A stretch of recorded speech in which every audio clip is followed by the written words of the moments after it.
Hello everyone, my name is Jessica Hunt and I'm an occupational therapist. I teach a class called Complex Feeding Issues, a 2-day intensive, and I'm here to share with you some quick tips on how to help a child become familiar and interact with foods.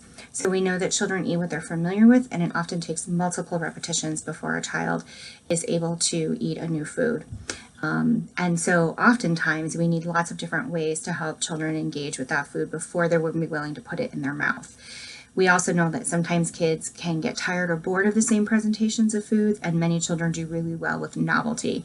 And so these are some also novel ways that we can introduce foods. We also know that not every therapist who's working on feeding with a child has access to a large amount of food. And so these are also some ways that for children who need things to be consistent, some really quick and easy ways that we can help keep things similar each time that we introduce those foods. So I like to think of it into 3 categories. Number 1 is actions. So once that food is on our plate, what can we do with that food? So I think of great things like scooping food, painting with different foods, stacking foods, counting foods, scooping foods, some of those big action words that we can kind of think about when we engage, start getting kids to start doing with the food. Then we can also use what I would call tools. Most of these are very simple and inexpensive, things that we can help kids to use to introduce foods. I use these frequently. These are small cocktail forks. You can also, if you peruse your party aisles, you can often find great cocktail forks like this, different sized spoons such as these. I'm also a very big fan of small tasting spoons. These are a great way to give a child a small amount without getting them overwhelmed quickly with the food. You can get a big bag of these very inexpensively, and I would typically always prefer that a child asks for more than gets overwhelmed too quickly.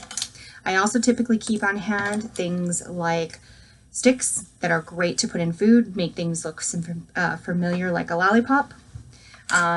Skewers are also another quick, easy way to put different foods into a different presentation. I often use simple things like small glasses, different types of cups. Again, oftentimes when children see it in a different container, it can be fun. Containers such as these, you can also decorate the outside, which helps to often increase child's interest in doing it. I also think about how we present the food. So whether we're talking about grating it, shredding it, making it into a stick shape is a great one, rolling things into a ball, or sometimes using something like this, which is a crinkle cutter, to vary that presentation. So these are some great ways to help get kids involved, and I hope you're able to come and join us at an upcoming Complex Feeding Issue 2-day class. Thank you.